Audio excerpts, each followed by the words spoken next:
Marketer of the Day, Episode 631, How to Get More Organized with LastPass, Google Drive, Google Chrome, MindMeister, and Upwork.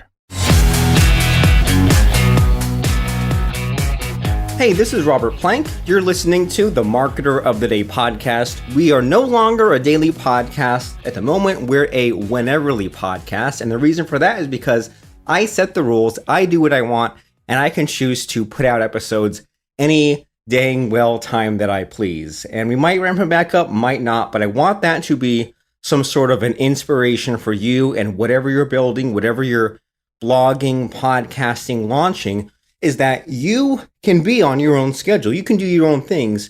But if you're not happy with the amount of traffic, the amount of response, the number of sales, the amount of money, then it might be time to try new things and ramp things up and maybe go for a little bit of a sprint, a little bit of a limited time where you really put the pedal to the metal and then see how you like it. For years, I was against the idea of sending out an email every single day, but then I tried it out for 30 days and I was amazed, surprised, shocked at the results. And many times people are reluctant or negative or angry, and they hear about an idea and they immediately resist it and maybe even get a little angry. So I had a friend once who had the revolutionary idea of not watching TV, of not having a TV in your house at all, or at the very least, cut the cord. And at the very least,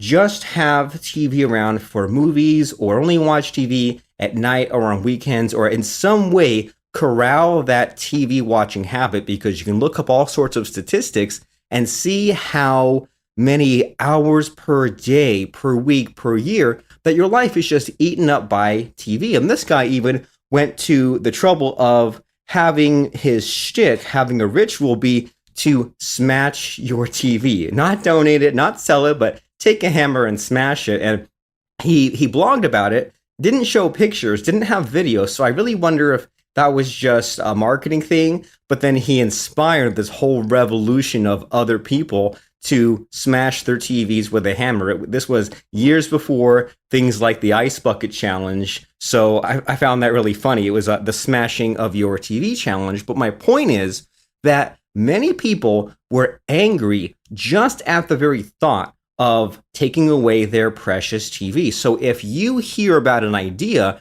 and just hearing about it makes you really angry for no real rational reason, then maybe once you've calmed down or once you're in a better mood, then think back about why that upsets you so much. And a common problem or a common issue that came up again and again with me interviewing people for this podcast, whenever money came up, I told people, and I was honest about this, I said, how do you feel about money anxiety? And how do you feel about the fear of checking your bank account? And what do you think about that feeling of knowing that, I want to check my bank account, but no number will ever be enough, or I'll be worried about that big tax bill coming and I'll maybe bring it down to zero.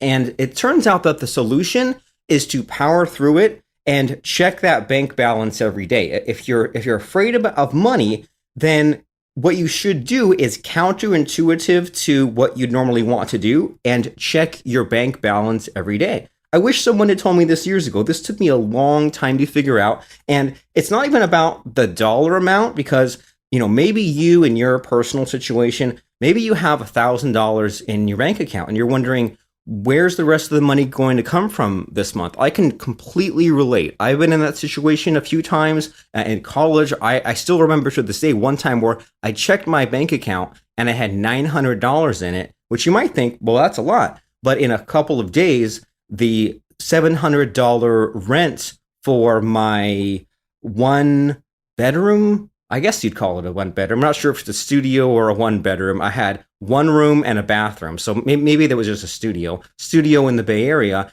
And I was thinking, as soon as I pay this rent check, I don't know if I'm going to be able to pay my other bills.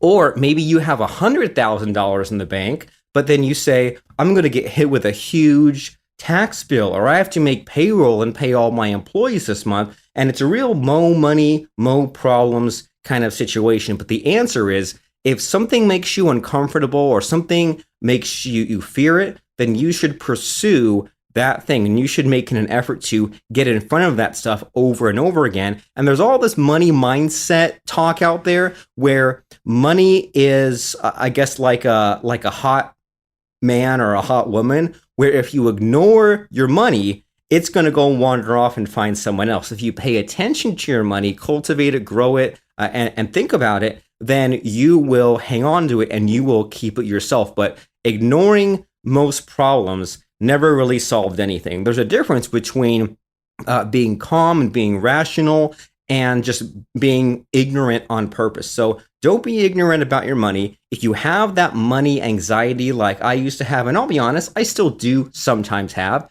if you have that money anxiety, then make an effort to pursue it and to check up on it so that way you can get yourself out of that situation. And something that you might have heard about in my personal life, I've been mentioning lately on the podcast, is I've been in this organization called Toastmasters for about 1.5 years, which is a public speaking kind of club that you can join multiple clubs, but you go into a club and you present on a somewhat regular basis and move up in some levels. And I just took part in a contest a few weeks ago, and I won the contest for my club. I won the contest, the next level up, and then the level after that, I only ranked second place, so I will not be moving on. But if you're worried about public speaking, you have that fear, then an example of what you can do is join a Toastmasters club or a podcast or present webinars, but do something to face that challenge head on, so that way it doesn't follow you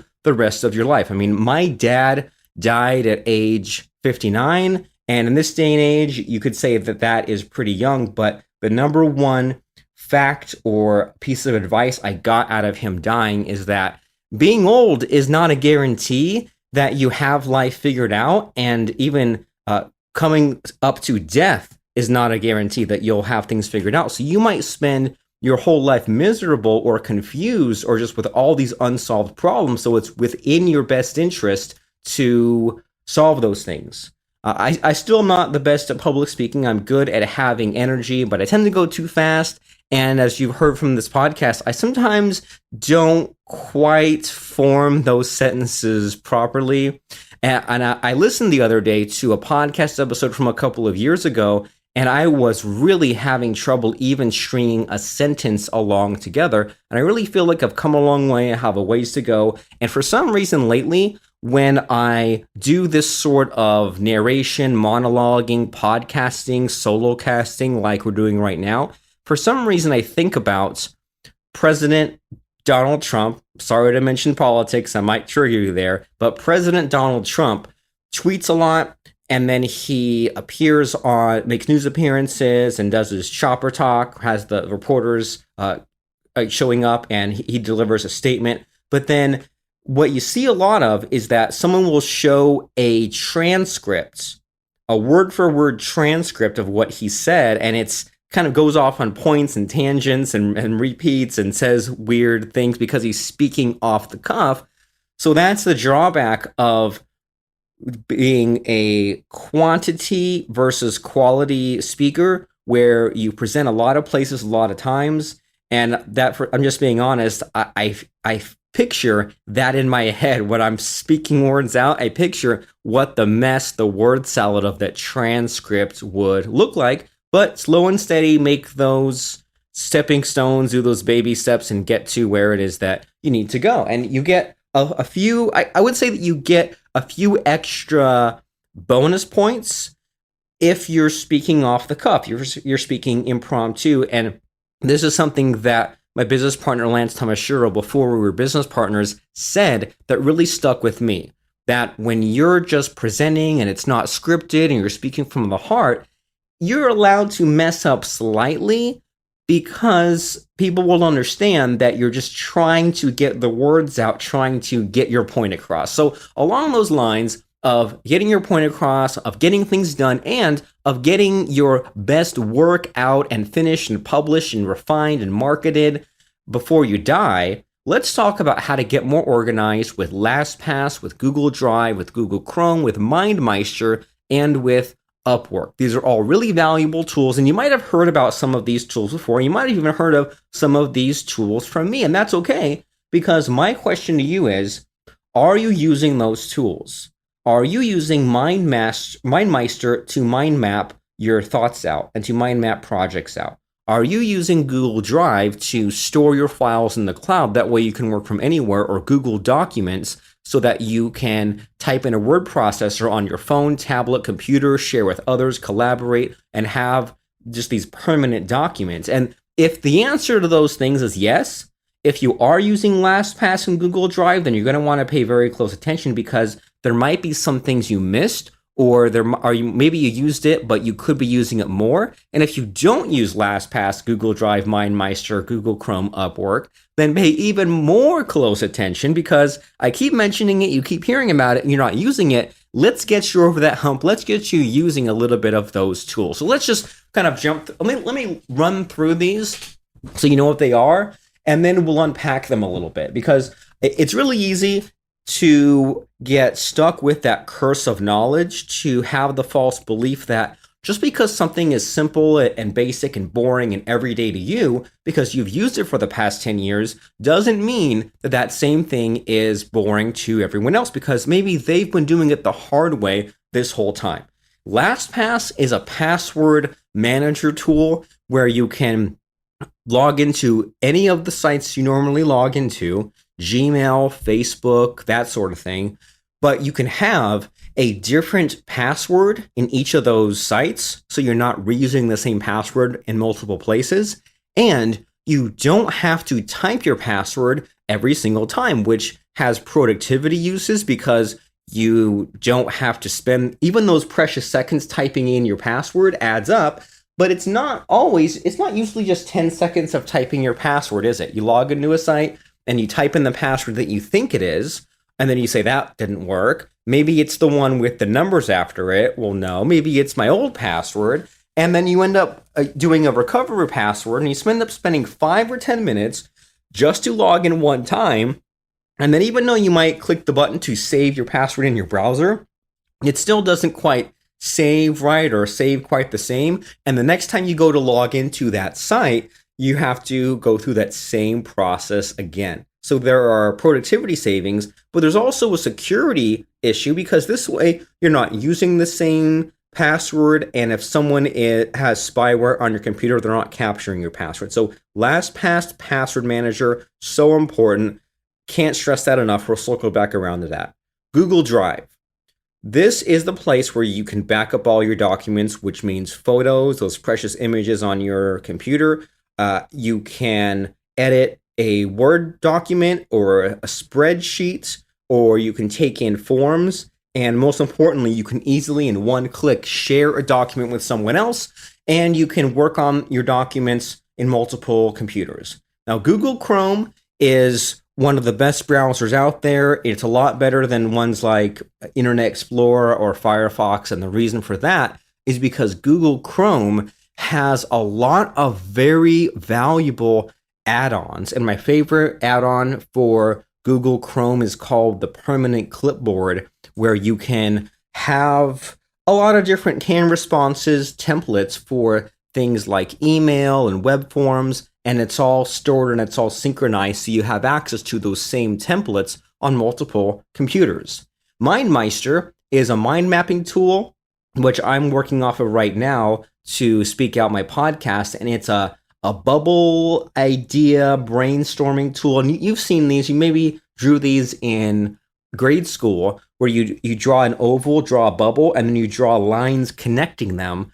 And that's mind mapping has been shown to be a very creative process, and it works parts of your brain that aren't normally used when you just speak or you write words or you list things. But by having circles and lines, it works new areas of your brain, and it helps you with creativity. But the problem with mind maps on paper is that once you've drawn them, they're set in stone. And when you can map out things like blog posts or membership sites, web classes, books in mind mapping form, you can easily drag, rearrange, reorder, delete, add, and just move things around in a way that is just not possible with pencil and paper. And finally, once you're organized with all of your logins and your documents like Google Drive, then use Upwork to get those simple menial tasks outsourced.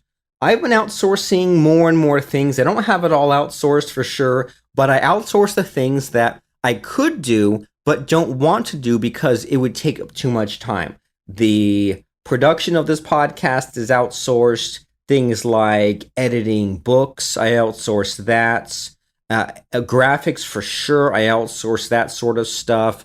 Generating new leads, sometimes even contacting those leads are all things that I outsource. We outsource a little bit of our customer support. And the reason for doing all those things is that way the machine can continue to run, and then I can go ahead and do the things that are fun. And recently we've been playing around with using Upwork to just hire somebody for an hour or two. I had interviewed a guest on this podcast a while ago who had a really good idea of paying someone on iWriter, which is a website where you can get articles written for you. You just give them a topic, they write an article for you. And then you can take that article and beef it up and add your own thoughts and do your own editing to that. And then maybe even hire an Upworker to beef it up even more. And then you hire another Upworker who knows public relations, PR, to then market your article. And there's a lot of ways you can go about this. You can hire a virtual assistant who does a lot of different tasks. They can just figure it out. But what I've been doing a lot of, especially with Upwork and with Fiverr, I use Fiverr for book covers and podcast covers.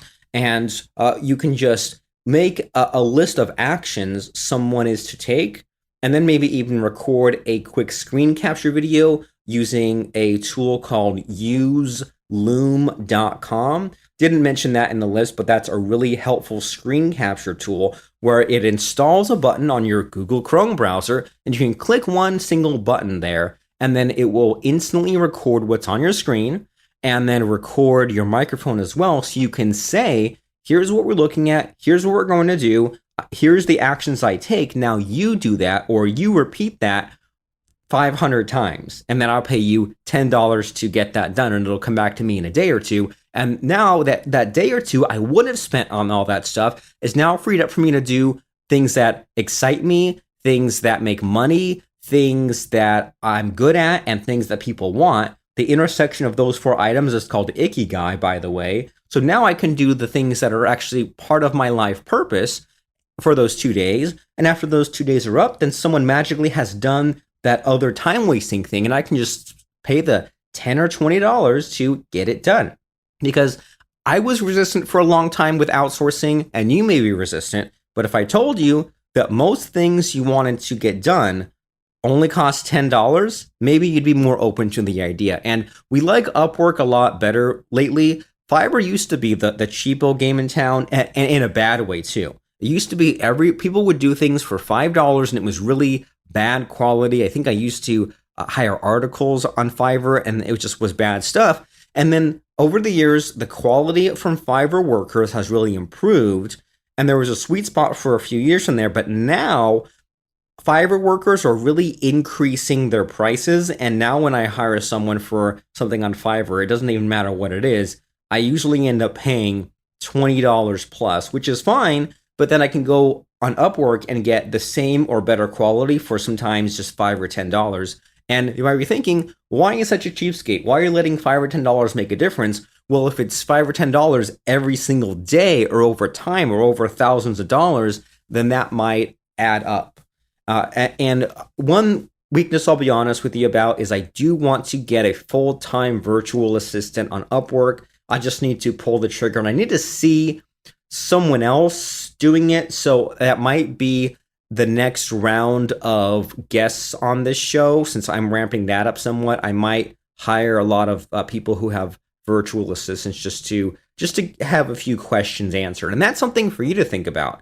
If you want to have a podcast and you've been reluctant about it, well, why not have guests on your podcast who are knowledgeable in the things that you want to be knowledgeable about? and have them on because it's in their best interest because they can promote their books and their websites and their apps and things like that. But then you also get the answers to the questions that you want to know. And you're also asking the right questions. Because you're knowledgeable about this, at least somewhat, at least enough to ask those specific questions. And so it'll be actually a relevant interview. So anyway, that's my spiel about Upwork. Let's unpack a few of these other tools and then call it a day. So LastPass, we said that's a password manager, and you can sign up for that at lastpass.com. And what's great about these services I'm mentioning is that they're all basically free.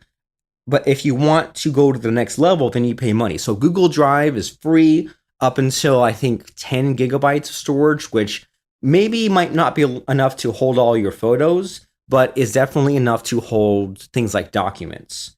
And then if you pay, I believe it's $9 per month, you get a terabyte's worth. So again, with all these services, is the free level gives you so much, and even just paying a few dollars a month gives you almost the world. So LastPass is free up until a certain number of sites, maybe 10 or 20 websites.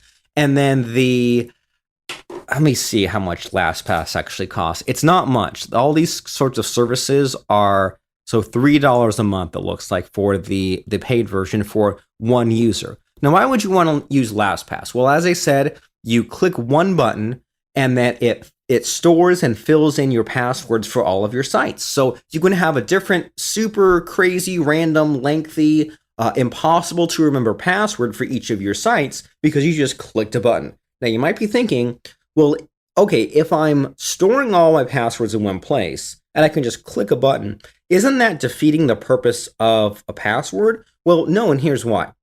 Is because, first of all, your password is encrypted and people can't hack it on its own. But let's say someone was at your computer and then they clicked that button to log into your sites. Well, you protect your password manager with what's called a master password. So you know how in the past you might have used that same password on all your different websites? Well, you can still remember that one password, but the difference now is that password will not be used or transmitted on all kinds of different sites. So you enter that same password one time, but that just unlocks your password manager.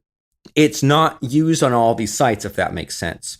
And you can also have multiple layers of security. So for example, I have it set up on LastPass, and you should too, where it uses an app on my iPhone called Google Authenticator. And if I log into my LastPass after a set amount of time, then it's set, and I think I even have to enter that master password, but it says, open your iPhone and enter the 6-digit code that's available there on your iPhone. So even if someone had my password, they couldn't get in without physically having my iPhone. And if I lost my phone, there are additional ways to recover those codes and things like that. And there's even an option set up in LastPass where if I die, if I don't log in for a few months, you figure, okay, Robert Plank hasn't logged in and used any of his passwords in months, he's dead.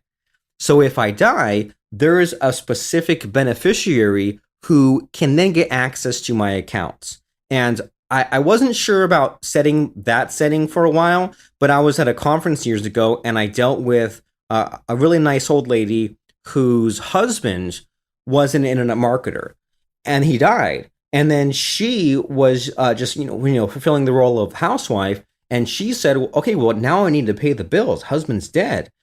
And she had no way of logging into any of these accounts. So this man had websites and products and customers and an email list and all kinds of things. And if only she would be able to get into his Gmail account, then she could recover everything else. And I think she had been, even like Google wouldn't talk to her and there was just no way in. It was really sad. I'm not even sure whatever happened with her, but if he had used a password manager like LastPass and then set her contact details as the place to give her access if he died, then she would log in. And I mean, to be honest, a lot of our businesses here will die with us, but she could have at least maybe sold off the business or at least kept some of the money coming in while she did her own thing, but LastPass is such a powerful tool, and it works everywhere. So you set it up as a Chrome extension on your computer and your laptop,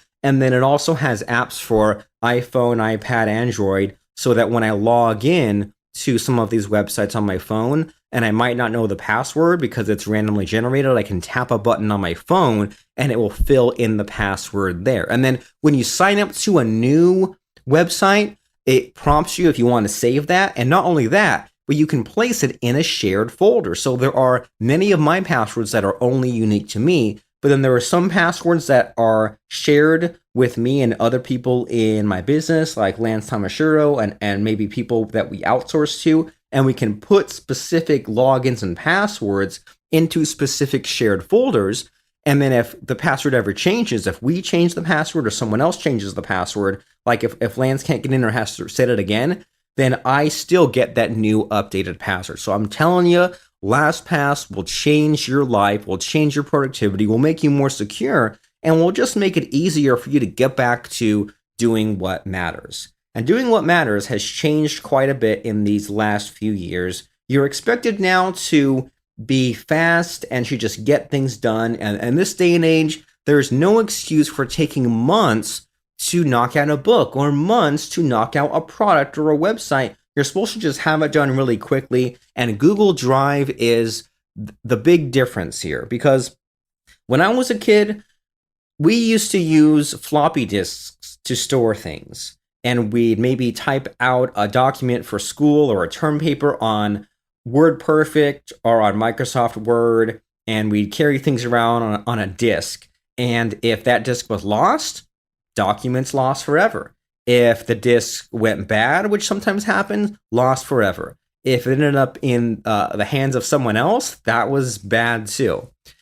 But nowadays, if you use a disk, or you're saying, well, I have one version of this file on my laptop and one on my desktop, then you are living in the 1990s, because the way to do it now is cloud storage. And I barely use Microsoft Word now. I use Microsoft Word now to format books, to format Amazon books, but that is it. And Google Drive is getting so close to replacing Microsoft Word for me. And here's basically how it works: is Google Drive has Google Docs, which is their word processor, their form of Microsoft Word. They have Google Sheets, which is their spreadsheet tool, which is their form of Microsoft Excel. And then they have Google Forms, which allows you to have surveys. And surveys might mean polling your customers, might mean polling your students in a specific class, or client intake forms, things like that.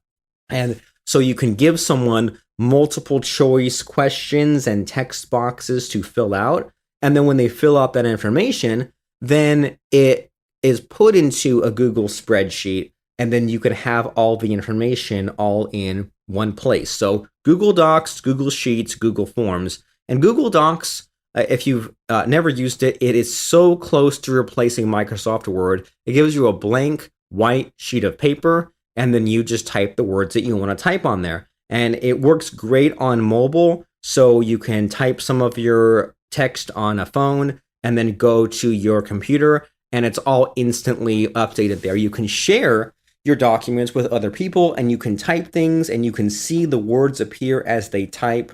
And it's a great way for when I'm outsourcing tasks to workers. Just say, here's what I want done, and then I just give them the link. That way I don't have to save a file or put up a web page. I just say, type it in Google Docs and give them the link to share that. And lately, I've been picking up the good habit of writing more things down. I write down, and we've taken in a few new recurring clients. So many times I have to circle back around and say, well, I needed to decide on this, or create that, or ask my client about this, or hire someone with that, or I did hire someone with that. I need to check on their work. And it just becomes so much easier if you take a couple of minutes to write it down. That way you can circle back and remember what it was that you were working on last Friday, or what it was that you did Tuesday morning. So that way you can come back to it and get it done. And at the very least, just treat it like a journal, a diary. Have a new Google document, write down today's date, and then a few sentences about what your tasks need to be or what you're working on, and do your best to get into a little bit of a habit right there, because we're talking about getting more organized. And if you need help getting more organized, or you need help getting some things done in your business, feel free to contact me at robert@robertplank.com. And the thing with getting organized is that if it's important, you'll find a way. If it's not important, you'll find an excuse.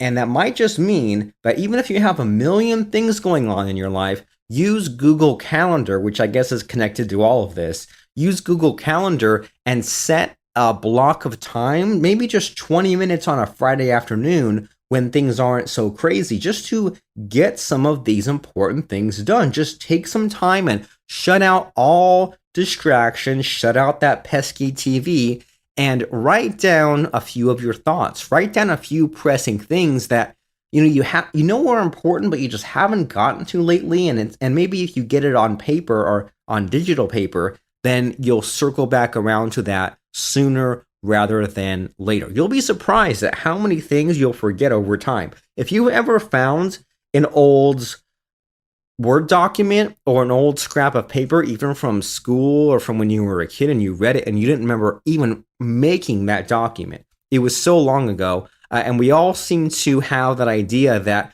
maybe our memories are like video cameras and they remember everything. They sure as heck don't. So things that aren't important fall by the wayside. So you need to get a few sentences down so that you know what it is that you're doing. And Google Docs is so great for sharing with other people. And Google Sheets is helpful for creating a list. So the best example of Google Sheets is I manage all of my podcast episodes. So I know what number things are, and I know what guests I've had. And I have another Google Sheet to keep track of who I've invited for my podcast. And what that means is I might send out 100 emails to guests and get 40 of them on my show.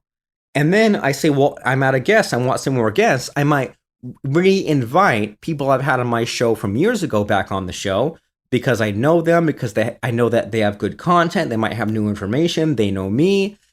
And it saves me the trouble of having to go out and find someone new. And then, even if I'm looking for someone new, does it make more sense to do things the hard way and do more work than is needed and find new leads? Or why not just recontact those people I'd contacted before who maybe we didn't get on the show? I mean, there was someone who remarked that it took 2 years for me to get them on my show because I emailed them and the timing wasn't right, or maybe they canceled and came back later. And I've had that happen with podcast guests. I've had that happen with coaching clients, with customers. Sometimes you reach out and the timing isn't quite right, but then years later, suddenly the timing was right because you followed up.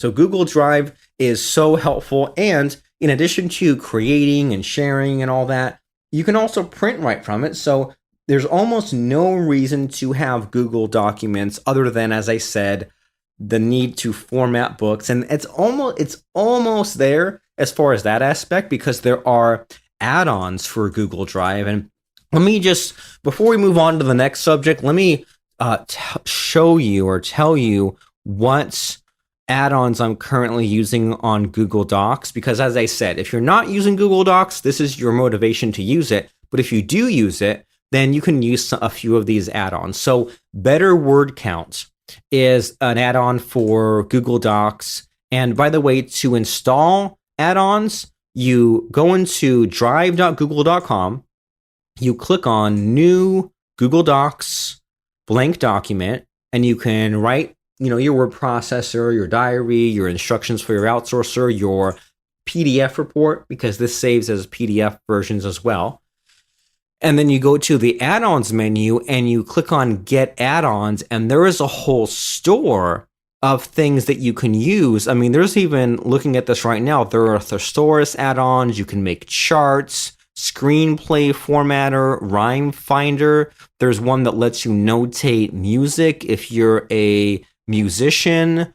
There is a way to an add-on for Avery labels. So there's all kinds of crazy stuff like that. But what I use for Google Docs is, first of all, better word count.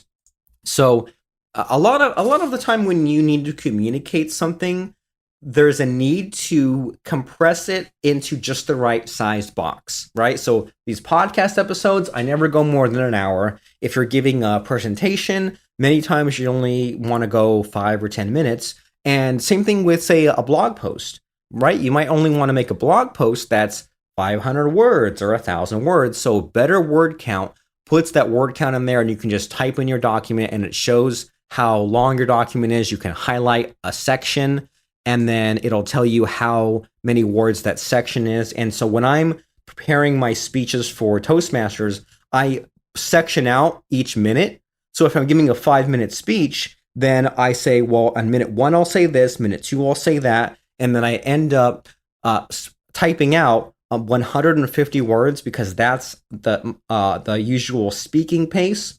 And then I'll trim things down and get it as close to 100 words as I can to account for pauses and ad-libbing and things like that. So better word count helps so much with that.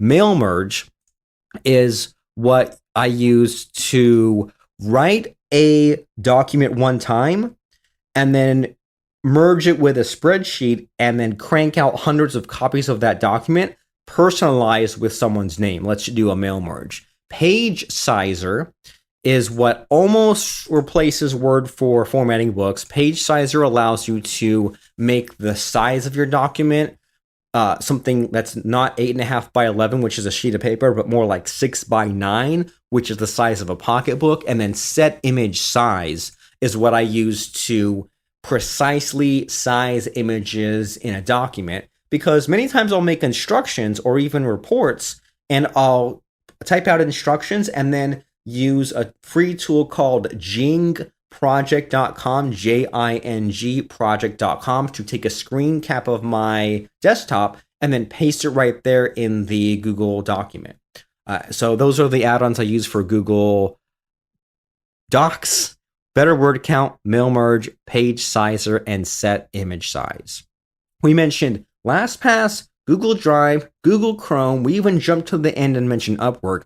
The last thing I want to mention as we wind down here, because we want to have enough information packed into this episode, but we also don't want to go on and on, because I listen to podcasts too, just like you do, and I hate it when I have to listen to half of an episode and then come back and listen to the rest. So MindMeister. We mentioned mind mapping, how you can do the thought bubbles and have circles and lines connected, and group ideas, list, reorder, subgroup, rearrange. And MindMeister is the tool that you can use to create these thought bubbles, but with a couple of important distinctions. One is that it stores these mind maps where? In your Google Drive. And that means that you can create these thought bubbles on one computer and then change them on another. You can share them with other people and they can look at them or even make changes if you allow that. And there are mobile apps for these on iPad, iPhone, Android, so that way you can even mind map on the go on your phone. Mind mapping will change your life, and mind mapping doesn't necessarily have to be the final version, final draft, final product of the things you put out, but mind mapping helps so much to get ideas down. And I found that 80, maybe even 90% of the ideas that I have are a total waste. And I used to feel bad about that. I used to feel like I needed to chase the perfectionism, but it turns out that you need to come up with 100 ideas to have 90 bad ones and 10 good ones. Then you pursue the 10 good ones. And when I'm low on ideas, or I don't mind map, brainstorm, write things down as much, then I might only write 10 things down and might only have one good idea. So if you feel like you're not as creative as you could be, if you feel like you need more ideas, if you feel like the brain's just not as active, or you don't have as much of an internal monologue as you used to have, then maybe you need to write things down to get those creative juices flowing And don't feel bad if you throw away most of what you write down, or if you have a lot of ideas for information products, websites, blog posts, podcast ideas. You need to write down all the bad stuff in order to get to the good stuff. And along those lines, let me throw out two important resources for you. One is checklistmindset.com. That's my book that talks about a lot of this Google Drive stuff that you need to know to be more organized, to be more productive. Checklistmindset.com. That's a really quick book. And makeaproduct.com is our course on how to make a book like the Checklist Mindset. That book, Checklist Mindset, only took me 12 hours to create, from idea to finished product, including the book itself. I had it edited, I had a cover made, I put it on Amazon, it was published, and it was live. I began at 6 a.m. I was done with my work at 2 p.m. and it was fully live at 6 p.m. And it's about a 65-page or so book.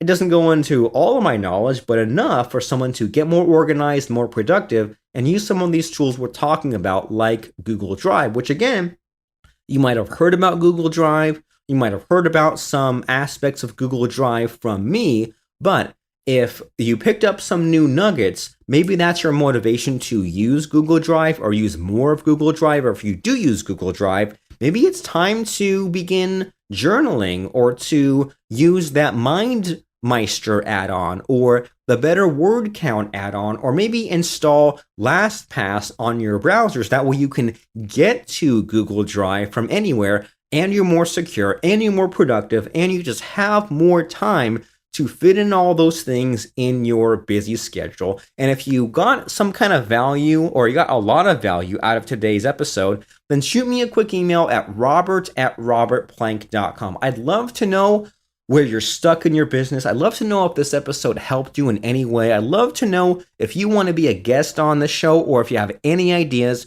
Robert@robertplank.com. Don't be a stranger. And the place to check out this podcast and many, many more episodes is marketeroftheday.com. And finally, last resource, I promise, we have a compilation book out where many of our favorite guests from the show wrote chapters, and that is at marketerofthedaybook.com. So I'm Robert Plank from marketerofthedaybook.com. Hope you picked something up. I think I might have even given myself some important reminders, both in mindset and in some of these practical, tangible tools. So marketeroftheday.com and marketerofthedaybook.com. This is Robert Plank. Have a wonderful day, and bye now. Please follow me on Twitter at twitter.com/RobertPlank. That's twitter.com/RobertPlank. And while you're adding me, also like Marketer of the Day on Facebook by going to facebook.com/Robert